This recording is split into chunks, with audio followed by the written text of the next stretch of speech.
Welcome to Potter Revisited, episode 102.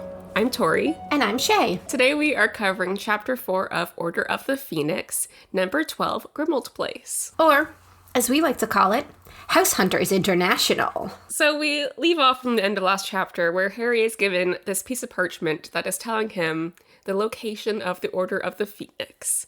So here we have Harry, going into number 12 Grimmauld Place. And it's weird to me, I guess, because Harry's so confused why there's a number missing. I think it's weird that Harry was confused by number 11 missing, because in Canada, the even number houses are on one side of the road and the odd numbers are on the other. So it makes sense that 10 and 12 would be beside each other. So that's weird to me. I don't know if it's different in the UK and they don't have one side for even and one side for odds, or if it's just different on the street because there's a park on the other side. So maybe they put all the numbers on one side. But I think even here, if there's only one side of the street that's residential, they still just do evens or odds. It's very bizarre to me. Yeah, it is odd. I was just thinking out loud that I think there's a courtyard or something in front of Grimmauld Place. Maybe there isn't houses on the other side. I guess. It still seems weird to me. Because they're standing in like a courtyard when they fly in on the... Yeah, like a little park or whatever, I guess. The way number 12 appears is once he's told to think about what he has read on the paper, which is the location is this address. So he thinks about it.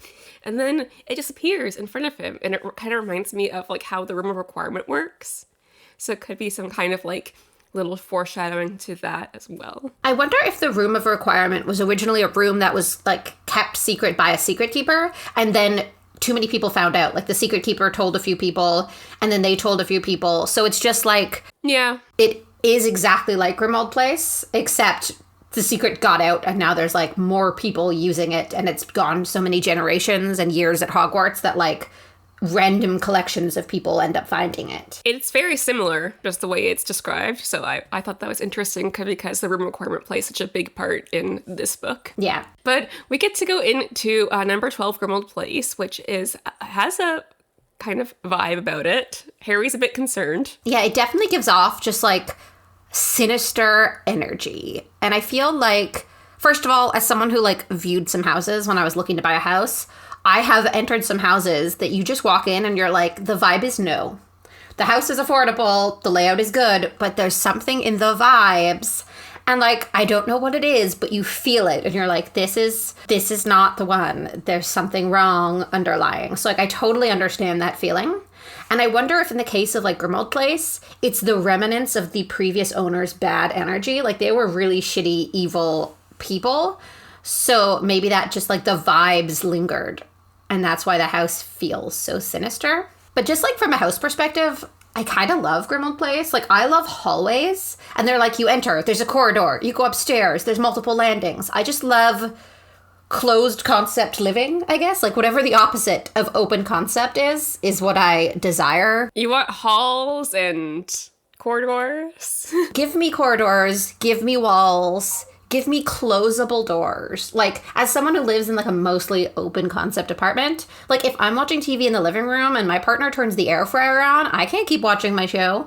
Like, closed concept, doors, separation. I love that. Good job. I'm into it, you know? I also really, I know that Sirius's family are awful and terrible people and they should have no redeeming qualities, but I will say one complimentary thing about them is that they are like really committed to an aesthetic. True. Like they've got the snake doorknobs and such. They're like, we're Slytherins, snake doorknobs. All the little detailings, like you hear there's like cool moldings. It's just such a vibe. And I can respect that much commitment to a vibe, I will say. Like I'm into it. I would have snake doorknobs as well.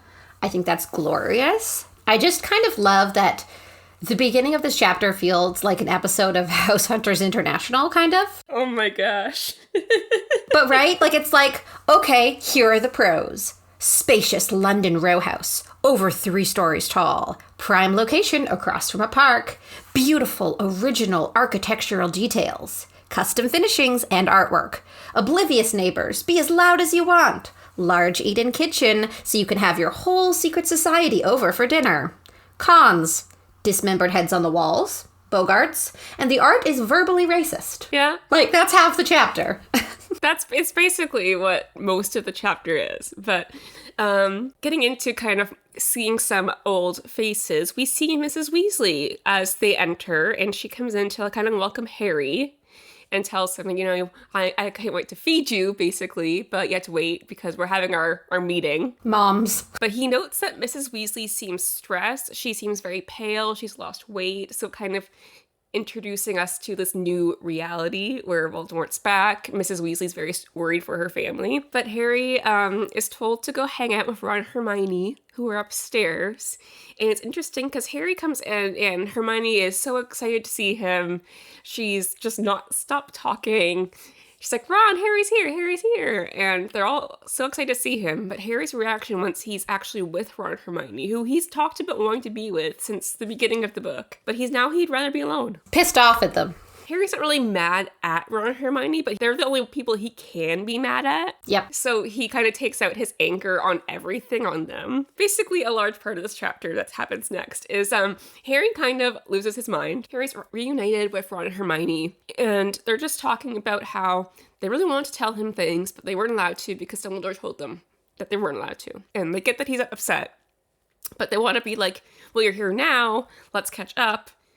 Let's talk about, like, you were attacked by Dementors. Let's talk about it now that we can talk about it. But Harry's, like, at a boiling point. Like, he's mad. And so he kind of goes off on Ron and Hermione. And there's this page where he's just basically talking in all caps. So he's mad. And I remember reading this as a kid and being, like, so shocked by the all caps. Yeah, the fury is real.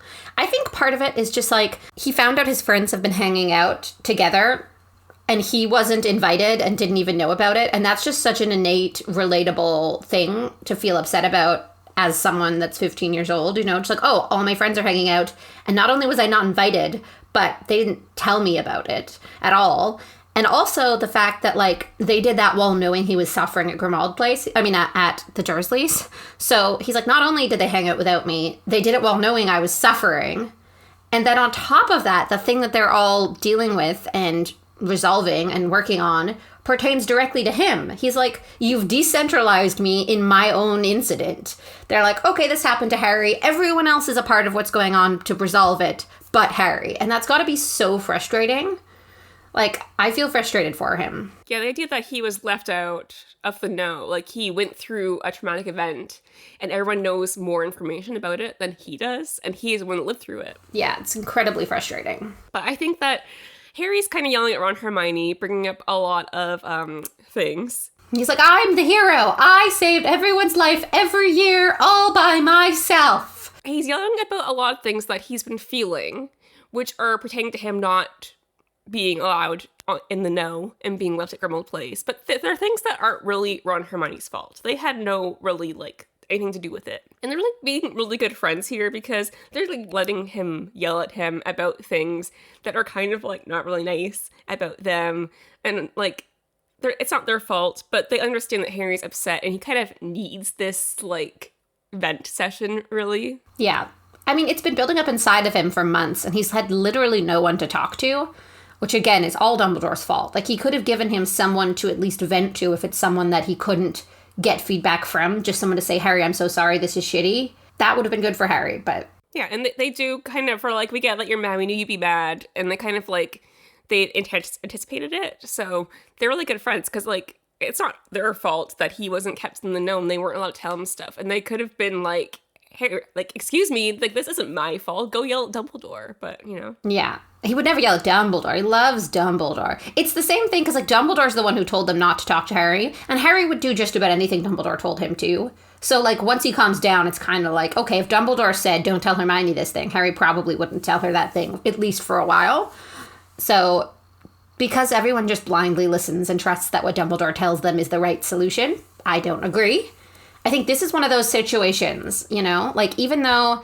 Sure, he shouldn't have had all the information about what was going on, but just allowing him access to one or two of his friends, even if they don't know anything, just so he's not lonely, just so he can talk about his trauma, his fear, his loneliness, that would have been good for Harry. He took away Ron and Hermione, which are his support system. This is why he feels comfortable yelling at them, because he kind of knows subconsciously that they're going to support him. Yeah. But interesting, what Harry's, like, yelling at them, Harry's generally a lot very modest about the stuff that he's accomplished. And he always credits Ron and Hermione of, like, he couldn't have done it without him. They helped him a lot with, you know, the Philosopher's Stone, Chamber of Secrets, rescuing Sirius. But here, he's just like, I did this. I did everything. You guys did nothing. I had to deal with it. And why do I know nothing? It's not fair. Yeah, you definitely catastrophize and, like, become more extreme when you're upset like that. But it's funny because this is the Harry Potter that people who hate Harry Potter as a person imagine him to be. And it's like just him on one of his worst days, super stressed, talking to his friends. Yep. And this is what they think he's like all the time. This is what Rita Skeeter thinks Harry Potter is, you know?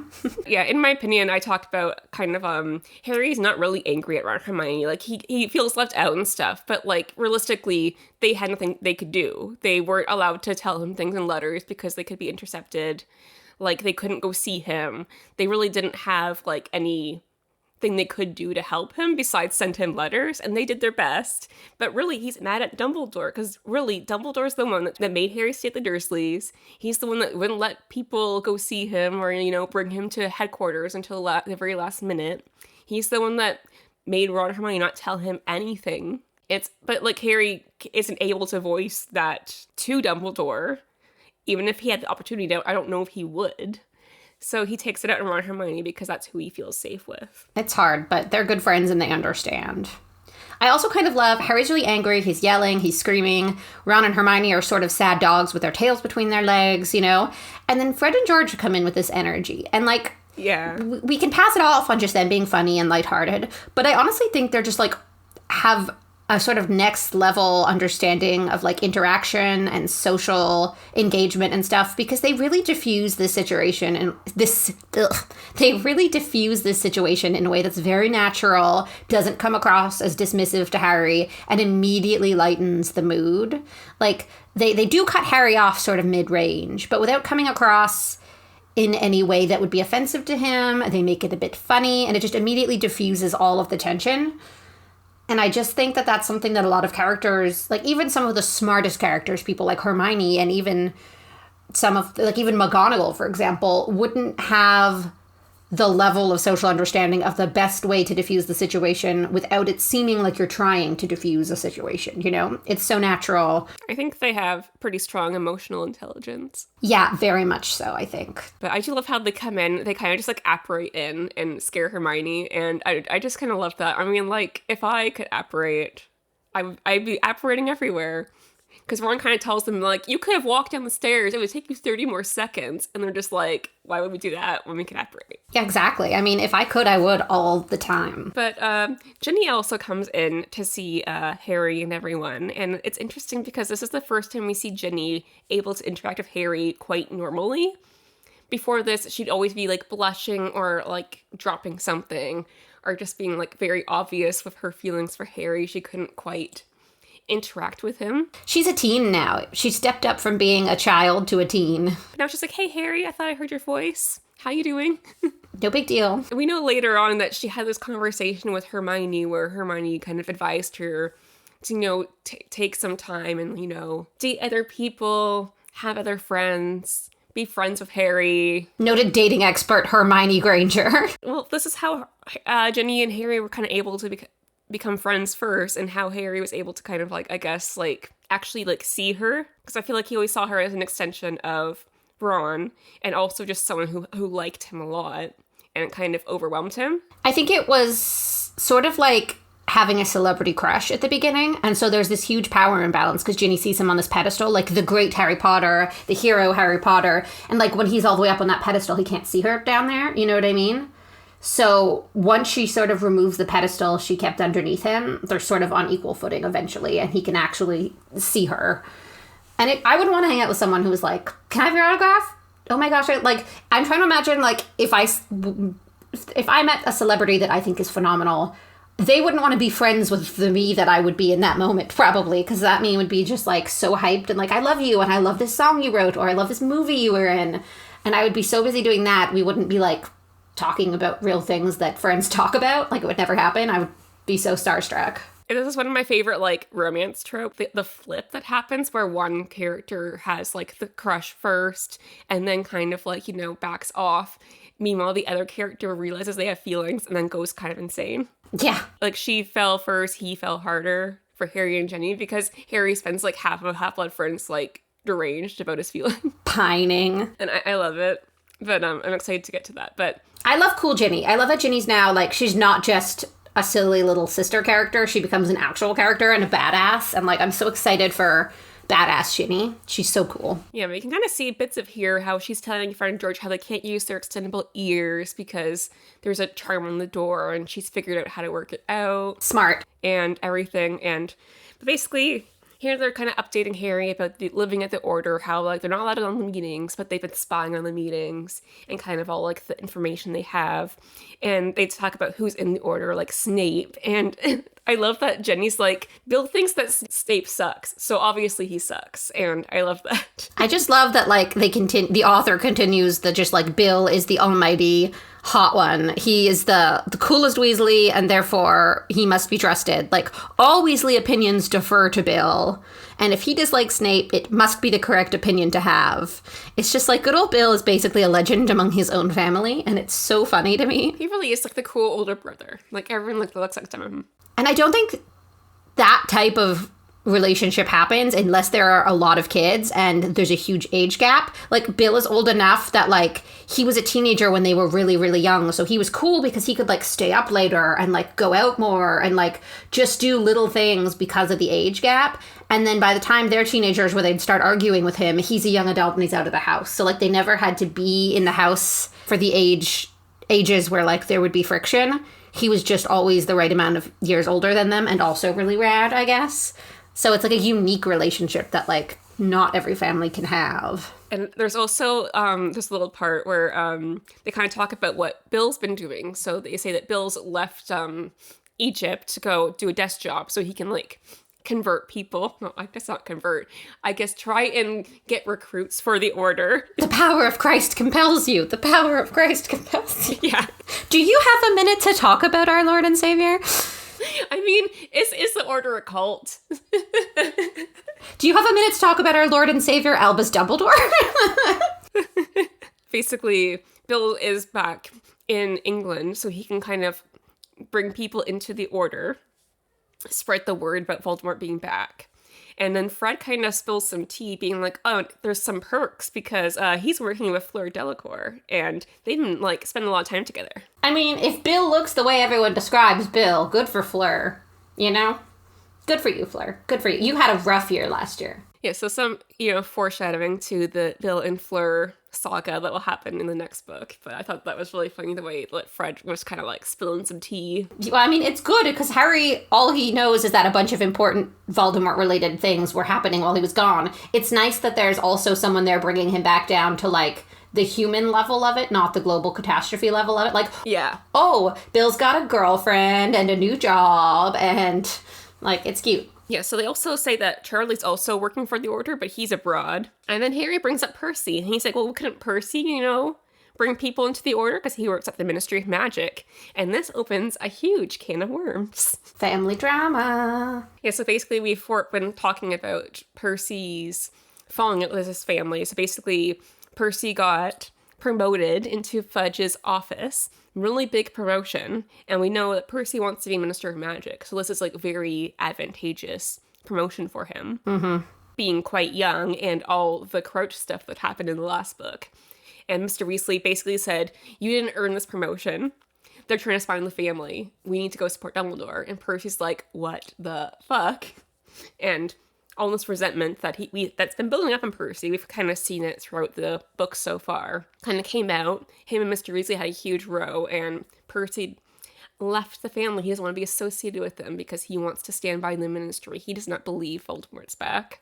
He believes that Dumbledore is, like, gonna bring the family down. And so he's left, and it's caused this huge friction in the family. It sure has. I think, to an extent, it is a little bit sad. Like, obviously, Percy is the villain in this situation. Like, he shouldn't turn his family down. He should not trust them. But I can imagine how heartbreaking it would be to come home really proud of a promotion. Yeah. And have your family not be proud of you and not think you earned it by hard work and dedication. Like, they immediately act like he did not earn it on his own accord. And they expect him to give it up, too. It's the expectation. Like, you didn't earn this. This is, like, a ploy. You need to not take this job. And just all these expectations where Percy's whole kind of personality is about his ambitions and working up to where he wants to be in life. And being told you have to not do that. They also make it all about Harry and Arthur. Yeah. And very rarely is anything ever all about someone that's not Harry or Harry adjacent or Voldemort, you know? And like they're basically saying, not only did you not earn this, but they're just using you because of other people. And it's basically like they decentralize him from his own promotion and they make it not at all about him, which is really, really heartbreaking. And it's kind of like, I get that it's silly that he trusts the ministry over Harry and his own family, but I also can understand how hard it is if you're someone who trusts the government and expects them to do the right thing and be honest. And like, he has felt that way for a long time because he wants to be in the government, not to change it, but to be a part of it. You know what I mean? So like, he has these fundamental beliefs and faith that the government will try to be honest with its people and will try and help people when necessary. And like, that's a core belief for him. And they expect him to immediately drop that core belief just because they said so. Like, they're not gently working up to it. They're not trying to warm him up to the idea that maybe the ministry always does what it thinks is best for its people, but sometimes that in the end isn't actually what's best. Like, there's none of that. They're just like, no, get rid of everything you've believed and everything you've worked towards your whole life and trust us and say no to this promotion. And of all things, Percy, who has resented his father for turning down promotions, is not going to turn down a promotion. He spent his whole life thinking his childhood and his siblings' childhoods would have been easier and better if his father had accepted promotions and they had a bit more money. And now they're telling him to do the same thing. And he's like, just because you didn't desire that doesn't mean you can tell me what I can and can't desire. Like, I feel so bad for Percy in a way that, like, is hard to explain because he's often wrong, but I often fully understand what he believes. I think everyone can kind of relate to Percy in a way where you feel like what you value has not been valued by your family. And obviously Percy is not like a likable character. His interests, he comes off very pompous. He's like usually doing the wrong thing. But I feel like there is some human aspects to him that everyone can relate to. Yeah. I can imagine him turning to a friend, explaining the relationship he has with his family. Like, you know, my parents thought my brother Bill was the best, and I tried to compete by being impressive too, and I got top marks, but it still didn't impress them, or they didn't care. Yeah. And they never showed as much interest in my hobbies or interests or goals as they did in my brother's best friends. And like, I just blended in a family full of a bunch of boys, and no one ever, you know, I never felt special or appreciated, and they don't celebrate my wins. Yep.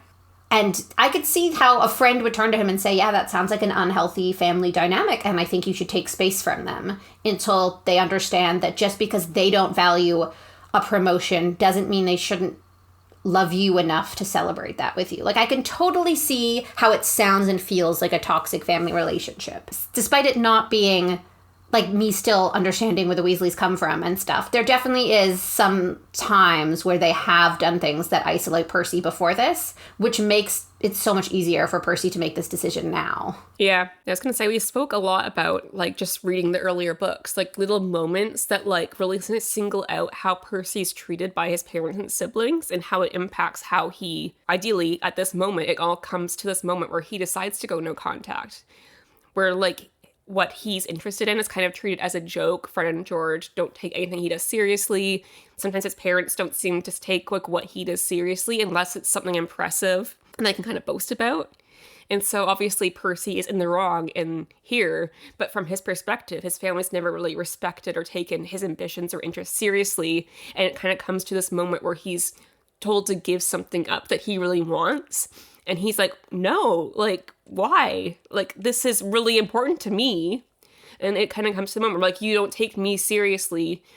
And I can't be a part of this family. I think a lot of it also can pertain to, like, the birth order of the siblings. Like, because of the age gaps with, like, Percy from Bill and Charlie, he sort of, probably to some extent, had a little bit of parentification with his younger siblings at some point, just because there's so many of them. Like, Arthur's at work, Molly's pregnant with Ginny, who's making sure Fred and George don't stick their fingers in light sockets or whatever.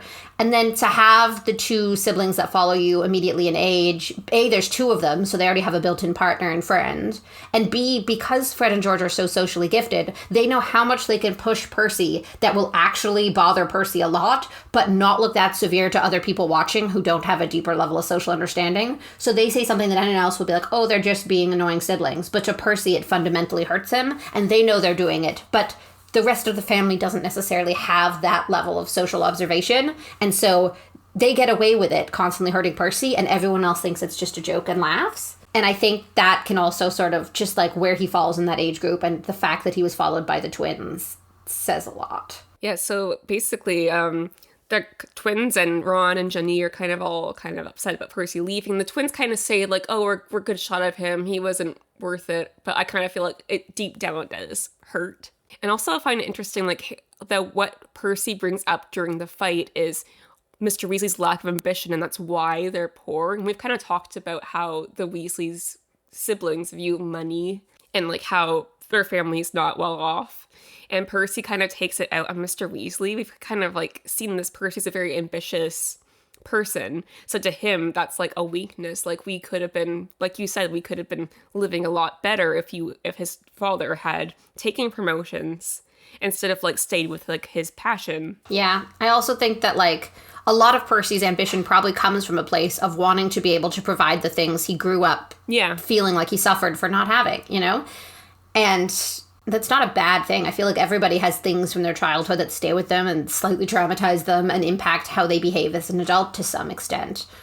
And so it's not Arthur's fault that Percy is ambitious, but you can see where it came from and understand that, like, to some extent, Percy's ambition comes from a place of wanting to make sure his family is okay and has what they need and can afford things that they want and not have to worry and not have to wear secondhand robes that they get made fun of for, you know? Like, he lived through that. And to some extent, it is empathetic of him to not want his family to continue to go through that, or any future family he himself starts to have to go through that. Like, he's trying to protect himself from something he didn't like. And that, again, is fair. He's not doing it right, but I understand it. And I can sympathize. And another thing is Harry's brought up in the fight as well, and Percy doesn't think that Harry's statement of Voldemort's back is good enough. And I could see, like, Percy having he had, like, an okay relationship with Harry, but basically his parents coming to him being like, Harry says Voldemort's back, so you need to give up your promotion. And he's like, why am I giving some stuff up for this kid who has millions of dollars and is famous and not your child? Yeah, so I could see, like, he feels displaced in his family, but Harry fits in so well with his family, and it's like, how is that fair? Like, he's not actually related to me. And some, like, misplaced jealousy. How does he get more love, attention, and respect in this family than I do when I'm your actual son? Is probably... He's like, we didn't have room for the amount of children you had, and then you basically went and adopted another one. There's definitely a lot that Percy's kind of working through here, and obviously he's not right about Voldemort, but with the age he's at and just, like, his core values at this point, I think it was, like, a long time coming. I feel like even if there wasn't, like, this Voldemort dilemma, there probably would have been another breaking point for Percy. And again, they don't ever, like, show him the respect of, like, giving him more information. It feels like Harry said he saw this, and it's like, if Percy doesn't believe you, and you want Percy to believe you, let him go and talk to Harry frickin' Potter.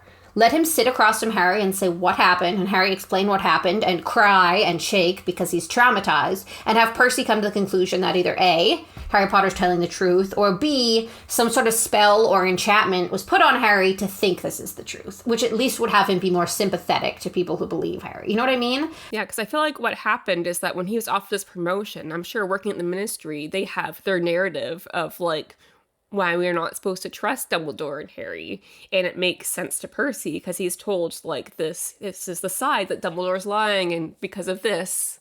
And Harry's also lying because of this. And he goes home and he's not given the other side. It's the expectation that he just blindly follow. Yeah. And I bet, as someone who knows Dumbledore lies all the time and doesn't trust him myself, I can understand why Percy might be tempted to take the side of not trusting Dumbledore because Dumbledore is untrustworthy. And, like, even if he generally would trust Harry, he might say, I've seen how much Harry admires and respects Dumbledore. I've seen how much my parents admire, respect, and blindly follow Dumbledore. But I know he's an unhinged nut job.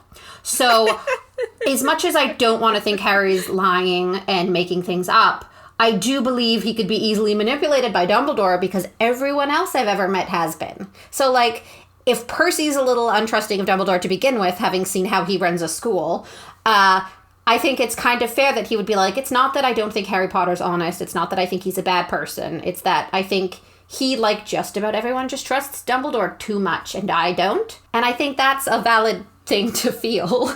Yeah, so basically, Mr. Weasley's very mad at Percy. Percy's mad at his dad and his family. Mrs. Weasley's kind of torn in the middle. It says that she went up to London to go try and talk to Percy, but he wouldn't even open the door, which is so sad for Mrs. Weasley. That is heartbreaking, yeah. So basically, Harry's told not to mention Percy because his parents don't react well to it, so... I also kind of feel like I wonder what she went there to say to Percy. Did she go there to convince him to talk to the family again and trust them? Or did she go there to apologize for not showing any enthusiasm for something that mattered to him? Because, like, I feel like if she just showed up to try and get him to change his mind and didn't start by acknowledging how he might have felt about the situation, I wouldn't open the door either. Yeah, it's all sad. And then Harry's kind of brought up to this point where he's like, what's going on with me and Dumbledore? Like, what's the ministry doing? And basically, Harry hasn't been reading the Daily Prophet, so he doesn't know this, but they've been kind of slipping in these little digs at him and Dumbledore to kind of discredit them. And it just reminds me that Harry really needs a lawyer, because why is he, a minor, being slandered in the press again and not suing? I feel like, again, the adults are really bad at adulting in this show, but after year one, when Harry had a serious incident at the school that could have been thought of as negligence, one of the reasonable adults in his life, there aren't really any, but I guess maybe like the Weasleys, should have been like, Harry, you should have some sort of advocate. Yeah. Who... legal or something, who looks out for your interests while you're stuck in the Muggle world the entire summer and stuck at school the entire rest of the year. Because that to me is just smart. Like, if there's a minor who doesn't have proper adult supervision, which is Harry, they need to have someone looking out for him, and they don't. And I think that's like something that only us as adults would think about, because no kid is like, where's Harry's lawyer? But now as an adult, I'm like, how did the other adults not think Harry Potter needs a lawyer? He can afford one. It's kind of crazy to me. And also, I think it's funny that they've been putting these snide remarks in the Daily Prophet, and Harry hasn't noticed because he's only been reading the front page, because he assumes if it's like, Voldemort back, Harry Potter attacked by Dementors. Yeah, it'll be front page news. Yeah. But I'm like, you're trapped with the Dursleys. The only interaction you have with the wizarding world is through the Daily Prophet. I would be rereading it every day just to feel like I'm involved in the magic world. The fact that he only read the cover is insane to me. Like, even if it's a story about a local witch growing a particularly potent type of talking flower or whatever, like, it's still magical stuff that you're consuming and engaging with. Like, I would thirst for that over the summer. I would do every crossword puzzle. Harry's only concerned about Voldemort. Yeah, it's dumb. He really should. I just can't imagine not reading the whole newspaper if it's all I get from the Wizarding World. Like, and never mind that, but even if he read it, I don't know if he's a good enough close reader to notice the snide remarks, but I think if someone mentioned him, he'd notice. Like, he didn't even look for his name on the other pages. Yeah. It's insane. So Harry's being, like, distant the press again, and of course they're called for dinner, so they start to come down, and they try to spy on, like, the Order members. And, Fred's like, don't worry, Snape doesn't stay for dinner. I mean, kind of course. Like, everyone there either hates or, at best, passively dislikes Snape. That's not exactly a fun dinner. And also, all the kids are there, and I can't imagine which teacher would want to have dinner with their students during the summer, especially because he has to have dinner with them all year during the school year. Like, the guy needs... This is his summer. This is his brick. He shouldn't have to be around a bunch of children who hate him, you know? Would Sirius even let Snape stay for dinner? I feel like that's a line I don't think. He'd be like, get out of my house. Like, he's like, you can come for the meetings because Dumbledore needs you here, but you can't eat my food. You can't eat Miss Weasley's food, you mean? Yeah. I wonder if Snape gets a bit of joy out of seeing how shitty the Sirius's family home is. Like, I wonder if he gets a snide, sinister, like, ha, he has a horrible painting of his mother on the wall that yells at him all the time. Good. Like, I wonder if he gets petty joy out of how dingy the house is and how it's full of bogarts and screaming paintings. He's like, I might not have had the impact I want on getting revenge against Sirius, but at least his house is making him miserable. But speaking of Sirius, as the kids they're told to walk quietly in the hallway, and they just do that. But Tonks, of course, is very clumsy, and so she knocks something over. There's all this commotion, and then a curtain flies out, and there's this life-size portrait of this lady who starts yelling racist and prejudice shit at everyone. And Sirius and Lupin come out to put the curtains back over it, and Sirius reveals that this portrait is his mother. Meanwhile, Hermione and Muggleborn's probably like, oh wow, that TV shows Fox News all the time. Yeah. And I just like, how petty is Sirius's mother for putting a life-size portrait of herself that cannot be removed up on the wall? It's like she knew Sirius would inherit the house, and she's like, you can't get rid of me. I mean, again, she's a horrible person and I hate her, but I respect the pettiness of, like, you're stuck with me forever. Yeah. Like, that's just my angry me painting. Like, that life-size, like true to size, I mentioned like a huge portrait on the wall. You cannot remove it, and it yells whenever you make noise. Hysterical. I mean, that's a level of pettiness that I can, not appreciate what it's saying, obviously, but I can appreciate the energy behind that. Like, I feel like Snape should have left one in his parents' house when he moved out as a younger person before they died. Just like an angry picture of him yelling at them and saying they're shitty. Well, his dad is shitty. Like, I respect that. Well, that's how the chapter ends. So we kind of get reintroduced to Sirius and everything. So we've kind of, Harry's had his, vent session. He's gotten a bit more information. But there is more to come in the next chapter, which is exciting. I love these, early, Grimmauld Place chapters where we just get, so much information about the Order and what everyone's doing. I love a new location. We got the Shrieking Shack, but we got, Diagon Alley, and we get Hogsmeade. But it feels like it's been a while since we've had a new location, and I'm really excited to delve into it. And the next chapter and all the stuff they do is really fun at Grimmauld Place. Like, the cleaning the house business is fun. Decontaminating the house.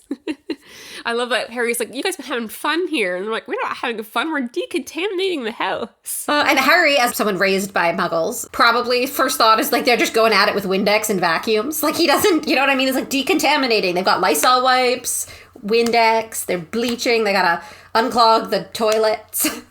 No, they're battling creatures that are trying to kill them. But anyways, that's the end of the chapter. So thank you for listening to this episode of Potter Revisited. And we'll be back next time to discuss Chapter 5 of Order of the Phoenix, the Order of the Phoenix. Thanks for listening. If you like this episode, you can rate it or leave us a comment on Spotify, or you can reach out to us on social media at Potter Revisited, or email us at potterrevisitedpodcast@gmail.com. And we'll see you next time. Bye.